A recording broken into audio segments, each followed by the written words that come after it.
You're listening to the B2B Revenue Executive Experience, a podcast dedicated to helping executives train their sales and marketing teams to optimize growth. Whether you're looking for techniques and strategies or tools and resources, you've come to the right place. Let's accelerate your growth in 3, 2, 1. Welcome, everyone, to the B2B Revenue Executive Experience. I'm Carlos Noche, and I'm joined by my ever-cheerful podcast partner, Lisa Schneier. How you doing today, Lisa? Doing great today, Carlos. How are you doing? I'm good. How's the weather in Canada? Oh, it's a sunny day. It's cold. It was flurrying and sunny at the same time earlier. So, it's a typical winter day. Lovely. It is getting chilly, which is kind of nice. I enjoy it when it comes. I get tired of it, and now I want it to go away later. Yeah, exactly. Every year. All right, listeners. Today, we are talking about the top things that get in the way of sales effectiveness. So to help us out with this is someone who studies this each year, our fellow value selling colleague, David Byck, who is also a fellow Canadian and part of the Visualize team under value selling, former Gartner and Meta superstar for 20 plus years of sales experience. David, thank you for taking the time today and welcome to the show. Thank you. And that introduction just made my day, so thank you. We worked hard on that. It wasn't easy. No kidding. Yeah. We work together a lot, so it's not like we don't know each other, but I gotta still ask the question. So David, what is something that you're passionate about that those that might only know you through work might be surprised to know about you? One thing I love doing in my spare time, and I've been involved with basketball all my life, and I've been through the journey of a player, and anybody who's met me kind of goes, yeah, I can see the basketball connection. And that will come up later on in the call, I imagine, the conversation, But I've now gotten to the point where I've been through player, coach, I've been an executive in a community. I've been refereeing for about the last 10 years. And I love doing the refereeing because it's a chance to continue to learn, continue to evolve, continue to be involved in the game. And quite frankly, it keeps me fit because there's no chance for substitutions. You're always moving, and it just seems the players are getting younger and faster every year. And to stay kind of up with the game, you got to be in shape. So I'm very passionate about doing it. I love doing it. Does it always work out perfectly? No, but it's a great experience every time I do it, and I get to meet new people. So very passionate about that. That's great. And, it's good to have a passion that just by chance keeps you fit, right? It's one of mine is reading, and yeah, that doesn't help me lose weight. So Mine is eating cookies, and for some reason that's not working for me either. Not working either? Yeah. Jeez. All right, we got to find something else to be passionate about, Carlos. By the way, I just had a cookie for breakfast, so let's not even go there. So. Well, apart from cookies for breakfast and basketball, let's talk a little bit more about you, David. So tell us a little bit about your background, how you got to where you are today. And on top of that, what led you to building this list of your top 10 things that might stand in our way each year? Because it sounds like it's a very interesting story. All right, there's a lot in there, so this is not a monologue, but feel free to jump in. So when I came out of university, had no idea what I wanted to do. And somebody said, have you thought about sales? And I looked at them like, my view of sales was Herb Tartlick, white belt, white shoes. And but quickly got over that, got into my first sales job. And it was awesome. It was amazing. Didn't realize what it could be. But the shift for me took place, I don't know how many years ago, but you alluded to the fact I was with Gartner. Great organization, great research, wicked smart people. I had been with Gartner for somewhere around 10 years, and I just started to feel an itch. I had to make a change. I had to do something different, but I didn't want to leave the company. And I talked to a couple of folks that I really respected, and one of them said, have you thought about sales training? And I looked at them like, have you not met me? Like, that's not me. And they said, no, I think this is what it is. So I went through the process of understanding it and started to think, maybe there's something really cool in this for me. And it was two people. And if you are listening to this, Mike and Lisa, you know who you are. You had my back. You went on a limb. And it was one of the best decisions I think I ever made, because not only did I learn about the training business, about personal development, coaching, but facilitation and what facilitation really meant. So I spent probably 3 years doing that at Gartner, working with individual contributors, new hires, coaches, leaders. It was an amazing experience. And then I wanted to go back into the field And when I went back into the field, one of the things I realized that I really missed was doing the coaching facilitation specifically around value selling. And so that's how I ended up connecting directly to value selling and visualize. And to this day, that's how I get to work with smart and talented folks like the two of you.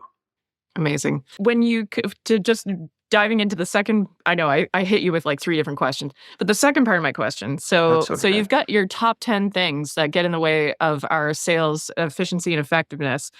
What led you, like, we'll get into the top 10 things, but what led you to want to start to compile this each year? Because you mentioned before we started recording that you've been doing this for a number of years.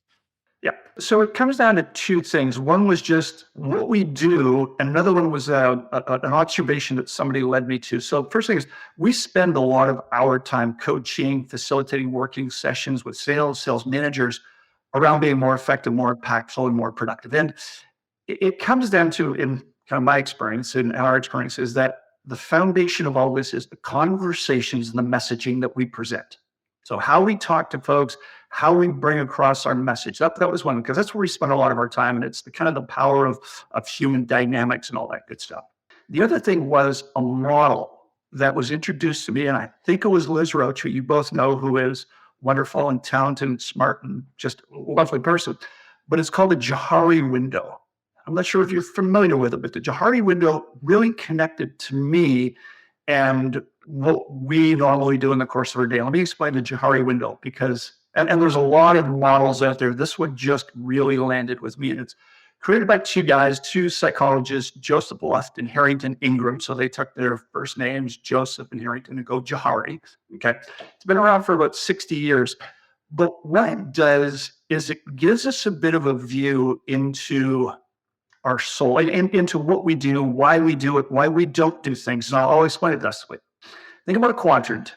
And in those 4 quadrants, there are ways that we see ourselves and things we know about ourselves and how others see us and how others know about us. So think about the top left quadrant. It's called the open area. These are things that I know about myself and other people know about me. So think about a sales rep and sales manager. It's what I know about myself and what my manager knows about me. In the top right, it could be the blind area, which are, what are the things that I know about myself? Or sorry, what are the things that my manager knows about me that I may not know about me, that I don't see in my performance? Bottom left are going to be, what are the things that I know that I keep hidden from my manager that they don't know? And on the bottom right, what are the things that both of us don't know about me? And that's really that kind of that unknown area. And I like to focus on the right-hand side of that quadrant again, if I describe it well enough, which is, what are the things that I don't see about myself that maybe you do as my manager? And what are the things that neither of us see about ourselves that will really undermine my performance as the sales rep or the sales manager? So it's bringing those things to the fore. And the visual I usually bring is an iceberg. 90% of the iceberg is below the water. And that's the 90% that sunk the Titanic. And that's the 90% that's going to sink us in our productivity.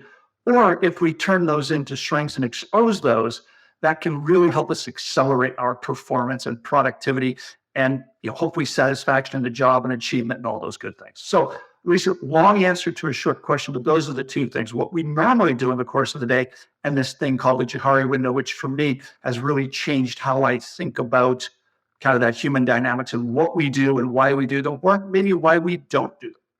Hey, David, and let's go down a rabbit hole, which we could probably cut out of this podcast later. I'm familiar with the Johari window. What my brain has a hard time with, if my manager or others don't see it in me and I don't see it in me, how in the world do I know what to put in that one little quadrant? Yeah. So when we work with, we have 2 partners, as you well know, Colin, and Visualize. We have value selling that we work with, world-class methodology, process, mindset, skill set. And we also work with a company called the Objective Management Group. And OMG is the gold standard for competency assessments. So we look at 21 sales and 20 sales management competencies. But underneath each of those 21 competencies for sellers, there are 8 to 12 attributes, skills, or elements that make up that competency. And so what we're trying to do is surface. Let me give you an example, Carlos. So one of the competencies that we know is critical for sellers is reaching decision makers, correct? There you go. When we look at people, we say, well, we do it or we don't do it. But if we look at why don't we do it, or what are the things that we're not doing on them, maybe we don't see it. I'll give you a couple of examples. Number one is, and I think about the things that affected me early in my career when I was young and dumb. I'm just not young anymore. It could be that we have a fear of engaging with executives because we have imposter syndrome, that I can't hold a conversation with a CFO or a VP of a business unit. And I had that when I was younger, just because I didn't have a business degree, and I started out my career in sales, and I'd have to go talk to, again, an executive. I just didn't have that. I didn't think that I could talk on that same level. So there was imposter syndrome there. It could be sometimes, Carlos, that we don't believe that reaching decision makers is required. Maybe that's a self-limiting belief. Maybe we believe that our champions can carry the water for us and that they can get the job done, when in fact, most of our champions are not trained salespeople.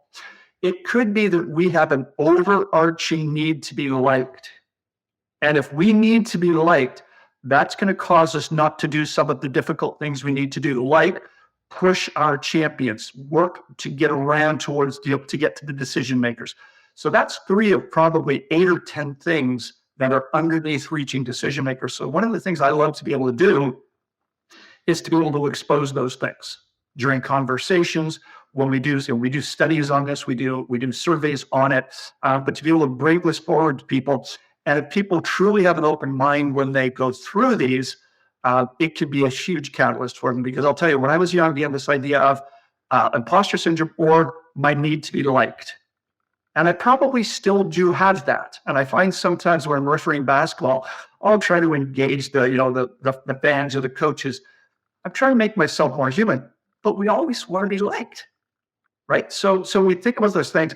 Does that sometimes bite me in the backside in sales situations? Yeah, I think it does. Less than it used to, though. But I wasn't aware of that.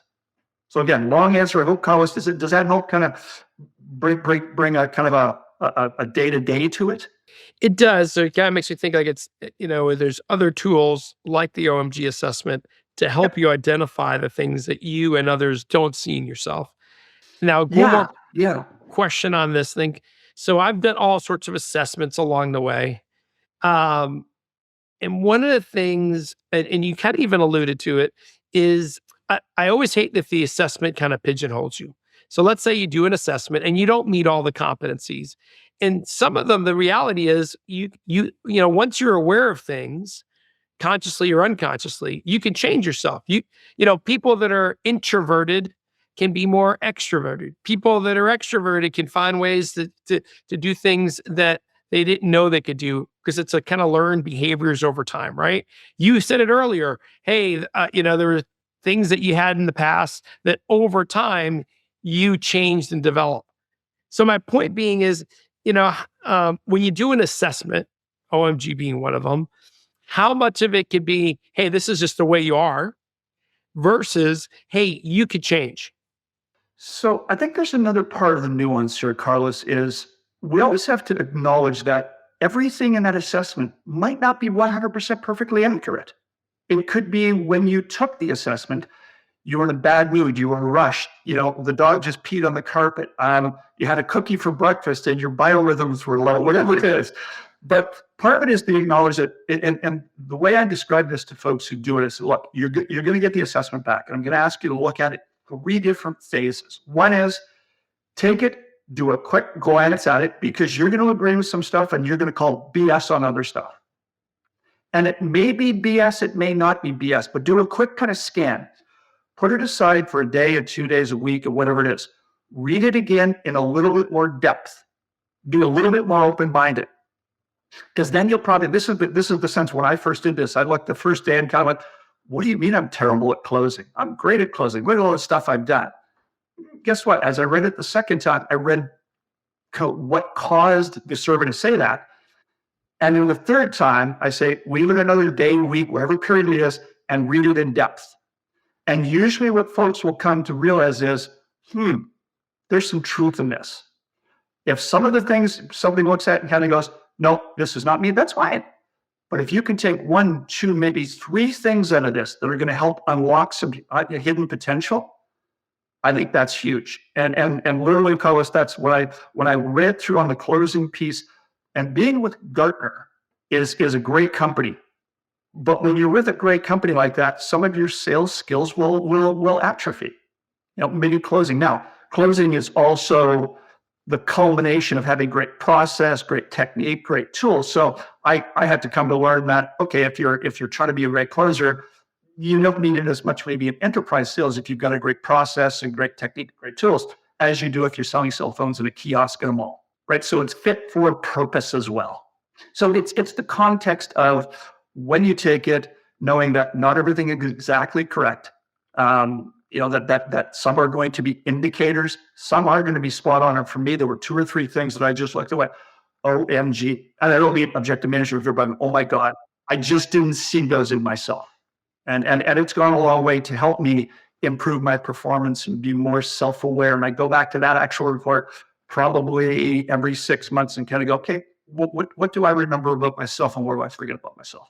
Yeah, sounds like a really good practice. I'm going to have to do it myself. I've never gone through it. So I've heard of the Jahari. Yeah, but the point at least is when we look at it, not everything is 100% spot on truth, right? It can be, misdirected. It can be whatever. It can be misinterpreted.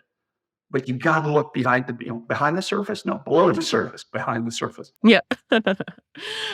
So yeah, I get that because like Carlos, I've done a bunch of these over the years. It's like the Myers-Briggs, the DISC profile, the predictive index one, and if you line them up next to each other, it would be very different answers because I took each of those at very different points in my life and my career and my experience. So it would be, potentially see a growth on some of the things that I considered weaknesses and maybe new weaknesses come up. And so I agree. There's so much that goes into what are we feeling that day, what's happening when we take these tests, and then interpreting more what's behind that surface. So here's my example. One of my neighbors and a really good friend, he's the chairman of the board of this multi-billion-dollar company. When you get to meet the guy, he is quite a charmer. You can throw him into a crowd. He's got guests coming into the box at the stadium, and he's meeting everyone. He's shaking hands, looking him in the eye, talking about their families. Amazing. What an outgoing guy. You get to know the guy, he's horribly introverted. So, and what it really is, hey, I have to be that person and I have to play that role in those times to do my job. And he's learned how to do that.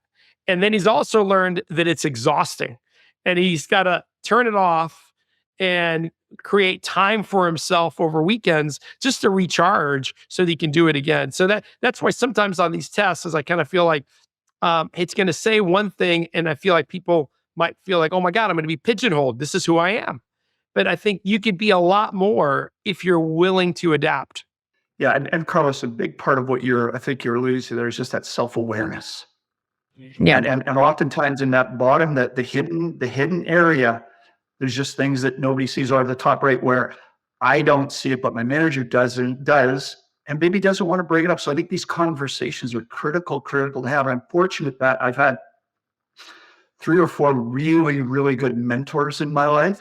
And it's been invaluable because they've told me things that maybe I didn't want to hear, or maybe that I just didn't see about myself, right? Along with this assessment. So it's evidently humans are complex beings. Evidently we are, so. Yeah. Well, so changing direction a little bit because we've alluded to it a few times now, but your top 10 things. So first question I have is, because you mentioned this before we started recording, that there often each year that you do this, there's often overlap. So with let's start there. What are the ones that you see most common crop up each year? Great. And I've got 5 or 6 right now that we'll talk through if that works for you folks. But, yeah. And these are in no order. And the first one is based on a conversation I had with a group of folks just outside of Toronto this morning. Really, really kind of cool conversation. The very first one is about how we differentiate ourselves. So how we differentiate our offerings, right? So this is an art and science piece. This is not easy stuff, but I believe this is light bulb stuff. And this is where we end up at the intersection of sales, marketing, and product, which is a very cool place to be, as long as nobody's throwing stuff. The reality is that too often people will think that being different is being differentiated, and they were totally off. Like they're so far apart.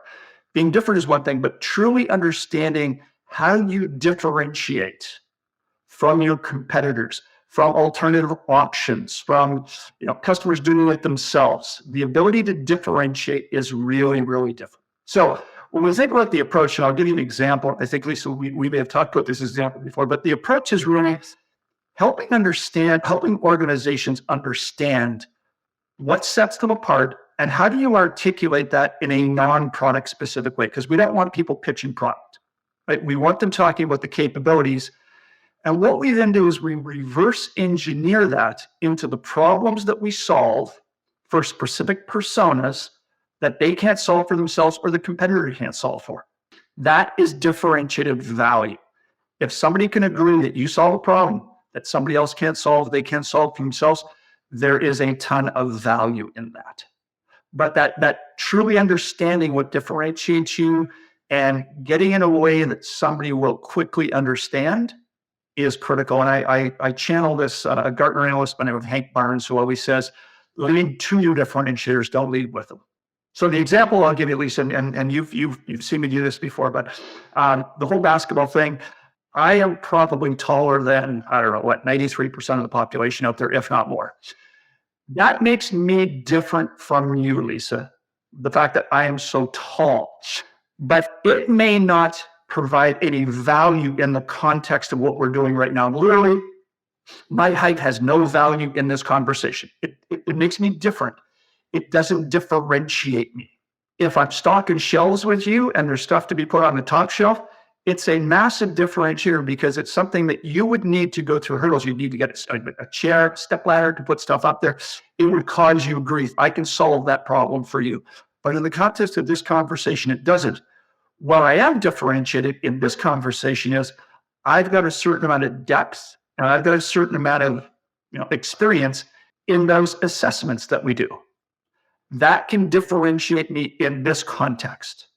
There are things, Lisa, that when it comes to prospecting and top of funnel stuff, you are an expert. You are vastly differentiated from me. And that's why in many of our client conversations, when it comes to that, I bring you in there because you have expertise. You can solve problems that I can't solve.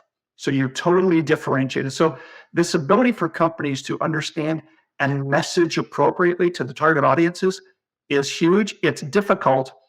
And unfortunately, until we bring those parties together, there's no common vision. There's no common view of, okay, what does differentiate us? How do we articulate that? How do we agree on the personas? How do we think about the problems we solve? Because we get into feature function. No, it's very true. I mean, we go through these exercises all the time, and what's interesting is I love that you're putting it into the context, because I do think that that's a missing piece a lot in the conversation. And when we've got a room full of executives and we're asking them, "What's your competitive differentiator? What differentiates you?" Man, does it ever turn into like cage fighting sometimes, right? Yeah, it's a type of show, a blank show. Yeah.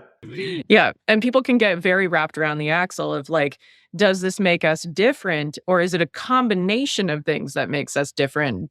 The whole kind of stacking differentiators, which at the end of the day then just drives so much more value. Yes. And it also differs of like differentiated versus whom and for whom, right? Which competitor, which persona. So there's some complexity to the matrix that people have a really hard time simplifying and agreeing on. Definitely. And it could be as diverse as we need to differentiate against competing priorities. Yeah. It's not just a competitor. It's not just somebody building something themselves, but there are other priorities across the executive table that what are they going to invest in? So we need to differentiate against, paving a parking lot, buying free coffee for the employees, because that's where priorities and money and resources go. So differentiation. Really, really intricate, very fun topic, very interesting topic. And when the light bulbs go off, it's very, very cool to see. All right. So let's go back to like these top 10 things that really drive, accelerate growth. And David, I mean, I just had this conversation yesterday and I've heard it from another podcast we just did. 1 out of 4 in general reps are hitting quota. So as people are going into the new year and trying to figure things out, hopefully some of these items that you come up with will help them create more productivity and accelerate success for the team. What's another one? By the way, I used to work with guys who said, well, if 1 in 4 people are not hitting quotas, maybe quotas aren't set appropriately. But that's another topic for another time. Problems and pain. We in sales are always thinking about what's the pain chain, what's the problems. Stopping at problems and pain is a huge, huge suck on productivity. If we end up stopping at problems and pain, we may not be a must-have. We may be a nice-have. And by that, what I mean is, if we don't go higher than pain, if we don't go higher than problems into what are the outcomes that need to be driven that those problems are standing in the way of, we are not connecting to viscerally what somebody has to deliver in their job. And I'm talking about the MBOs, the KPIs, the OKRs that say, and everybody's got them. Everybody has measurable outcomes. If we don't connect to those and then uncover the problems that stand in the way of that, the problems might not be worth solving. So we've got to up-level the conversation and not just stop at, well, here's the 2 or 3 pain points they have. What do those pain points stop that person from achieving? Think about sales folks, revenue, bigger contracts, retention, marketing. It's marketing activities related or revenue attributed to marketing activities. You could do this across the C-level, CISO, VP of HR, product development. They have metrics. If we don't connect to those, we're on the heap of pile of, well, that's nice to have, but I'm going to invest in those things that me as an executive make me successful, and I can see that direct connection. And I'll give you a quick example. We did a study with an organization probably 2 or 3 years ago, and we looked at 150 opportunities in flight. And sales said that in 76% of those deals, they had uncovered a solid reason to buy, which is outstanding. So if I'm a manager, I'm thrilled. When we did a deep dive, only 31% of those were compelling or based upon true business objectives, what we would call a business issue. What was the result? Only 13% of those were a must-have, 71% were a nice-have, and the total rest were totally unqualified.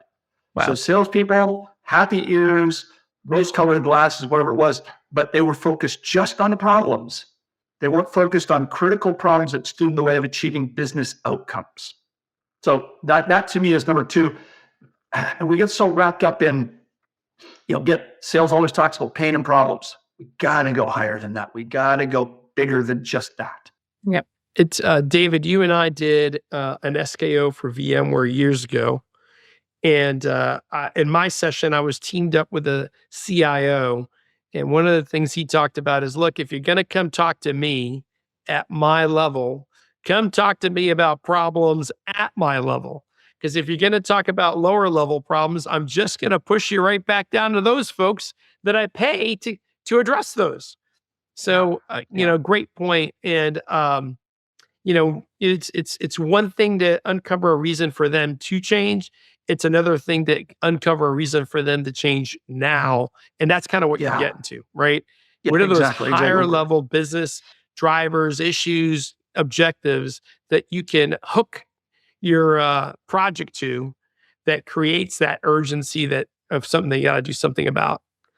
Years ago, I've got a brother and a sister who are both former executives in big brand name companies. And when I was starting this whole process, and I asked them, I said, so when you get somebody showing up in your doorstep trying to sell you something, even internally, what are you looking for? And they both said the same word, relevance. You got to be relevant to what I have to do today. Because to your point, Carlos, if you're coming in and saying, look, we need a new system to do X, if I can't make a connection, how that's going to achieve me hit my numbers, goodbye. Or as one of my friends used to say, just bye-bye. You'll show them the door real quick. Well, that's, and we all say this when we're talking about this particular issue, is that, or this particular technique, I guess you call it, is like going higher because business issues or business imperatives get funded. Problems don't always get funded. And a lot of companies, many companies, I'd say every company lives with a certain number of problems and that they don't fund solving. So it's, like we were just recording another podcast. We were talking about the data problem. And I think about every company I worked for over the years had a data problem.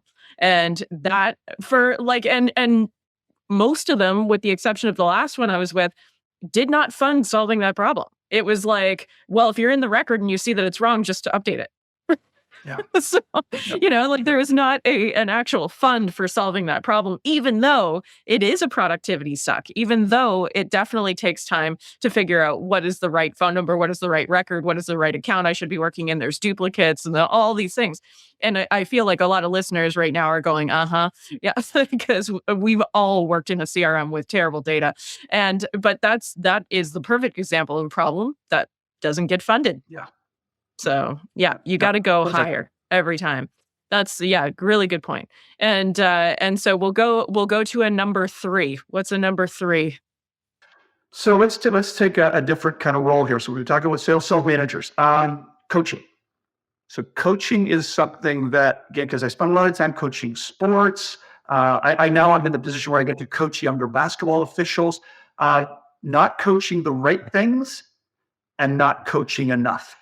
And by saying the right things, the two big questions is how often am I coaching? Am I truly coaching? Am I correcting?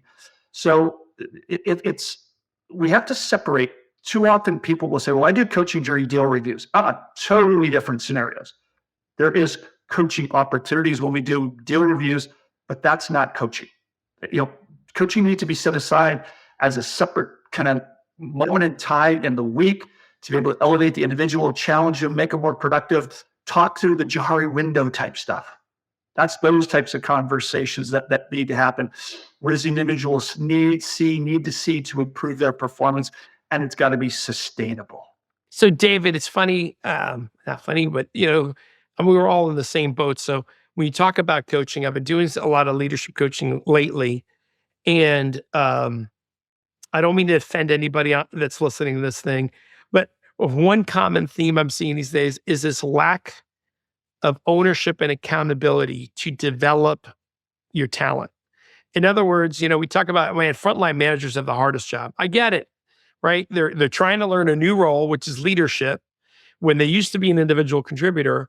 But I think sometimes people have to tell them, hey, look, your job is to develop someone that's better than you to take over your role.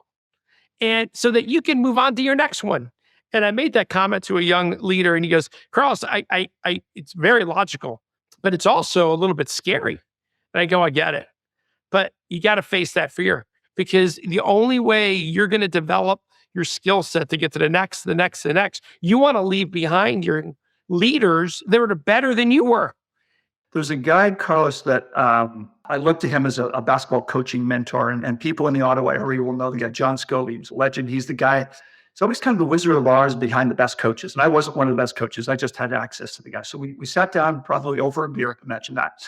And I said to him, Shocking. John, what's your perfect game as a coach? And he said, my perfect game, ball was up, they tip it, I fall asleep. I wake up at the end of the game and I said, how'd we do? And I looked at him, he said, you probably weren't expecting that answer. I said, not at all. He said, I want to be able to coach my team well enough in practice and prepare them well enough. They don't need me to execute. They can listen to their own mind. They can listen to themselves. They can listen to the teammates because we're on the same page. To me, it's the same with coaches. Coaches in sales is we have to be able to prepare our teams to execute when we're not there, to do the right things for the right reasons. Give me another example. We had done, so according to OMG, right, salespeople whose managers devote 50% of their time to coaching perform 24% higher.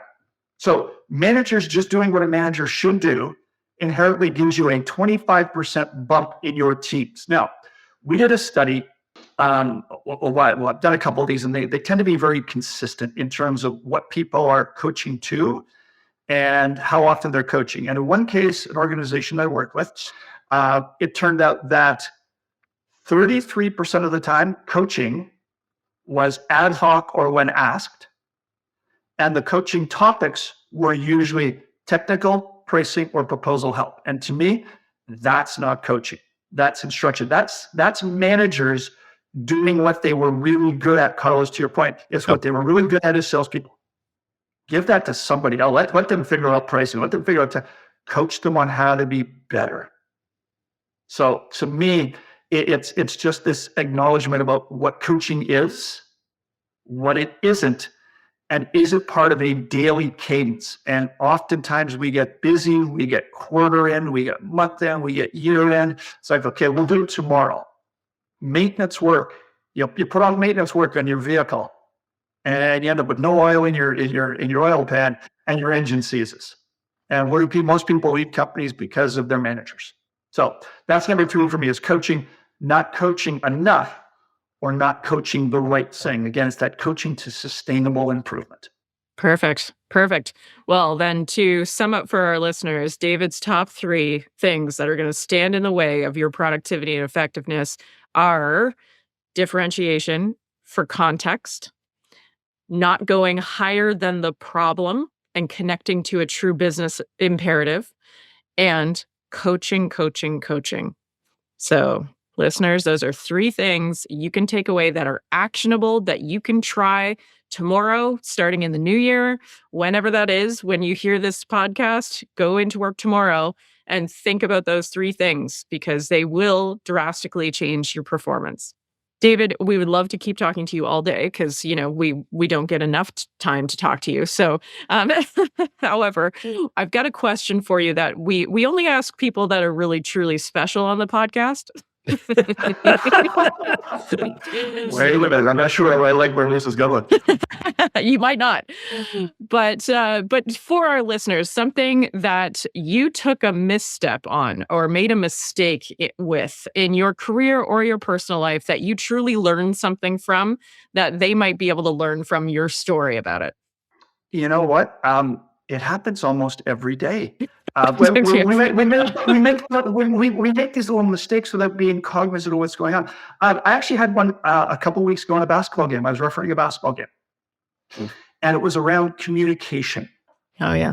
And something happened in the game. I made a call, and what I should have done is I should have paused. I should have gone and talked to my partner. And the reason is, when we're refereeing a basketball game, there's 10 players, there's coaches, there's fans. There's only 2 officials, and we often don't have the right angle on calls. So we call it getting straight lined. You think about it, you got 5 or 6 players. So I made this call. In hindsight, it was the wrong call. What I should have done, and I think about this idea of just pausing for a second, being too close. If we talk about being too fast, right? I should have slowed down, because this had an impact on the game.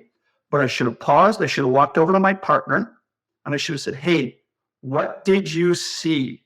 I guess what I'm saying is I should have put my ego in my back pocket, that I got this call. I can see around stuff. Boom, I made the call. Mechanics were good. I was forceful. It was just a wrong call. So it's the same. I think about the idea of how we interact with our colleagues, how we interact with our customers. Being able to say, hey, I was wrong, or I missed something, and improve. So Matt, he and I were doing 2 games together. Second game, something happened. I came out and went, hey, Andy, what'd you get on this one? He said, I got 21. I said, good, because I saw 20 do this. He said, no, it was 21. I had a perfect angle. Great. We got the call right. Took 5 seconds. And all of a sudden, then the coaches looked at us, people in the crowd, these guys got their act together. So it comes down to that. I didn't communicate appropriately. I kind of let my ego get in the way, and just, maybe it's expediency or being too quick. So, it's something that's relatively quick. I'm sure my wife can give you 5 or 6 things, but that's the one that just resonates, because we started talking about something I'm passionate about, basketball, and it does connect to sales and sales coaching and sales managers, how we communicate in the moment, how we take a moment to make the right decisions. All right. Last question. We call it Acceleration Insight. What's that one piece of advice, be it business or personal, David, that you would share with our listeners that would help them be as successful as you are? One of my favorite quotes of the year was, be where your feet are. So it means be present. If you're at the dinner table, put the phone down. If you're out with friends, focus on that. But I'm going to update that because, Lisa, you put a post on LinkedIn the other day about the top 13 things, and I'm going to butcher the title, but the top 13 things you either have to stop doing or start doing. That was one of the best things that I have read in ages. So if you're listening to this podcast, if you haven't already dozed off or dropped off, go to Lisa's feed, find this. Lisa, what was the title of it? It is the top 13 things you need to give up to be successful. Beautiful. And I could never have said it as eloquently as those 13 things in that article. It's just this concise brilliance. So I'm going to push all that to you, Lisa. It's a great post. Yeah. And I share it every few years. So folks, if you can't find it, ping me because I have it bookmarked. And I used to, when I had a cubicle, I used to have it printed off in my cubicle. I did. It was like the constant reminder of the things that I need to work on. And so, thank you for referring that. And I'm glad you found it valuable, as valuable as I do. Well, David, thank you so much again for the time today. We know how valuable it is. If any of our listeners wanted to get in touch with you about what you're doing with Visualize or any of these topics, or basketball or beer, how do you prefer that listeners get in touch with you? 3 or 4 different ways. One is you can find me at a local curling rink, basketball gym, golf course, or LinkedIn is probably the easiest way. I'm on there, Byck, B-Y-C-K, the tall Canadian. There you go, folks. So be sure to connect with David on LinkedIn. Thank you again for the time today, and hope you get to join us again sometime in the future. These topics, we got to know the other 7. We got through 3, so... It's a cliffhanger. Thanks very much, folks. Yeah, it is. It's a cliffhanger. Season 2 on Netflix. Yeah, exactly. All right, everyone, that does it for this episode. Please check us out at www.b2brevexec.com. Share this episode with your family, your friends, your coworkers. You can subscribe through YouTube, Spotify, or Google Podcasts. And if you like what you hear, you can throw us a 5-star review on iTunes. I am Lisa Schneier. I am joined by my podcast partner in crime, Carlos Noche. And until next time, we wish you nothing but the greatest success. You've been listening to the B2B Revenue Executive Experience. To ensure that you never miss an episode, subscribe to the show on iTunes or your favorite podcast player. Thank you so much for listening. Until next time.